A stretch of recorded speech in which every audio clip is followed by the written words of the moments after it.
Mobile থেকে delete হয়ে যাওয়া অ্যাপ কি করে আপনারা খুব সহজেই আবার আপনাদের মোবাইলে ফিরিয়ে আনবেন। হ্যালো বন্ধুরা, আমি রানা আর আপনারা দেখছেন ওয়াইফএম টিপস। আজকে আপনাদেরকে দেখাবো কোনো কারণবশত ভুল করে যদি আপনাদের মোবাইল থেকে কোনো অ্যাপ ডিলিট হয়ে যায় এবং আপনারা পরে সেটা বুঝতে পারছেন না যে কোন অ্যাপ ডিলিট হয়ে গেছে এবং তার নামটা মনে করতে পারছেন না, তাহলে কিন্তু আজকে আপনাদেরকে দেখিয়ে দেবো যে আপনাদের মোবাইল থেকে যে কোনো অ্যাপই যদি ডিলিট হয়ে যায় সেই অ্যাপটাকেও কিন্তু আপনারা খুব সহজে আবার ফিরিয়ে আনতে পারবেন। Oh my god! Wow! তো কি করে করবেন সেটাই আজকের ভিডিওতে দেখাবো।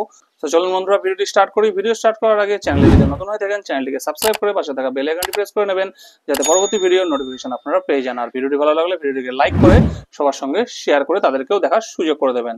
So let's start. So friends, আপনাদেরকে এবার আমি দেখিয়ে দিচ্ছি এই ফোন থেকে একটা অ্যাপ যেটাকে আমি আপনাদের সামনেই ডিলিট করে দেব, তারপরে আমি সেই অ্যাপটাকে কি করে ফিরে পাবো সেটা দেখিয়ে দিচ্ছি।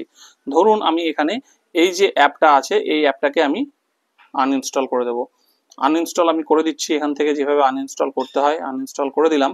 এইবার ধরুন আপনি ভুলে গেছেন, কয়েকদিন পরে হয়তো আপনার মনে পড়ছে যে আমার একটা অ্যাপ ছিল দরকারি, সেই অ্যাপটা আমি এখন খুঁজে পাচ্ছি না, আনইনস্টল হয়ে গেছে। এইবার অ্যাপটার নামও মনে করতে পারছেন না, তাহলে কি করে সেই অ্যাপটাকে খুঁজে পাবেন?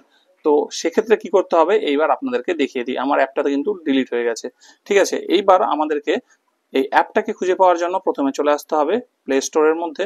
প্লে স্টোরে আসার পরে এখানে প্লে স্টোরের ডান দিকে উপরে যে আপনাদের প্রোফাইলের আইকনটা থাকে সেই আইকনের মধ্যে আপনারা টাচ করবেন।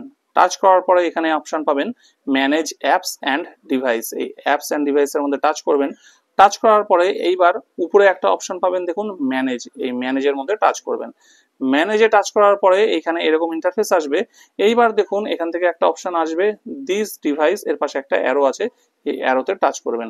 টাচ করলে নিচে দেখুন এখানে তিনটে অপশন চলে এসছে। একটা হচ্ছে দিস ডিভাইস, একটা অন্য একটা ফোনের নাম দিচ্ছে, একটা হচ্ছে নট ইনস্টলড। আমাদেরকে কিন্তু এখান থেকে এই নট ইনস্টলড এই অপশনটা সিলেক্ট করতে হবে।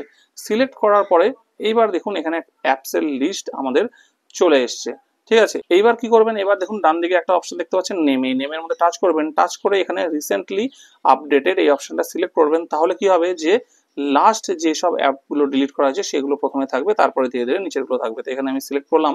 সিলেক্ট করার পরে দেখুন এইবার দেখতে পাচ্ছেন যে এখানে উপরেই এই অ্যাপটা যেটা আছে, যেটা আমি আপনাদের সামনে একটু আগেই আনইনস্টল করলাম, সেই অ্যাপটা কিন্তু এখানে চলে এসছে, ঠিক আছে। এবার তার আগে যা যা অ্যাপ আনইনস্টল করা আছে সবগুলো লিস্ট কিন্তু এখানে আছে। এইবার এখান থেকে কিন্তু আপনারা দেখে নিয়ে আপনাদের যে অ্যাপটা আপনারা চাইছেন আবার ফিরিয়ে আনতে, সেই অ্যাপটাকে আবার এইভাবে কি করবেন, জাস্ট পাশে এই চেকবক্স আছে, এই চেকবক্সের মধ্যে সিলেক্ট করবেন। সিলেক্ট করার পরে এইবার দেখুন উপরে একটা অপশন আছে, এই যে অ্যারোর উপর এই যে অ্যারো ডাউনলোডের চিহ্নটা আছে, অ্যারো করা, সেই অ্যারো ডাউনলোড চিহ্নটার মধ্যে টাচ করবেন। টাচ করলে কিন্তু দেখতে পেয়ে যাবেন যে আপনাদের এখানে এই অ্যাপটা আবার কিন্তু ডাউনলোড হওয়া শুরু হয়ে গেছে। সো দেখুন আমার অ্যাপটা কিন্তু এখানে অলরেডি ডাউনলোড হয়ে গেল, ঠিক আছে। এইবার এখান থেকে কিন্তু আমার অ্যাপটা ডাউনলোড হয়ে গেছে। আমি এখান থেকে ব্যাক করে চলে আসি, ব্যাক করে চলে এসে আপনাদেরকে দেখাই। এই দেখুন এখানে কিন্তু আবার অ্যাপটার আইকনটা চলে এসছে। সো ফ্রেন্ডস, এইভাবে কিন্তু আপনাদের যে কোনো আনইনস্টল হয়ে যাওয়া অ্যাপকে আবার আপনারা ফিরিয়ে আনতে পারবেন এই প্রসেসের মাধ্যমে। সো ফ্রেন্ডস, ভিডিওটি কেমন লাগলো অবশ্যই কমেন্ট করে জানাবেন। যদি ভিডিওটি আপনাদের একটু উপকারে লেগে থাকে তাহলে অবশ্যই ভিডিওটিকে একটি লাইক করে দেবেন এবং চ্যানেলটাকে সাবস্ক্রাইব করে নেবেন। ততদিন ভালো থাকবেন, দেখা হচ্ছে পরের একটা নতুন ভিডিওতে।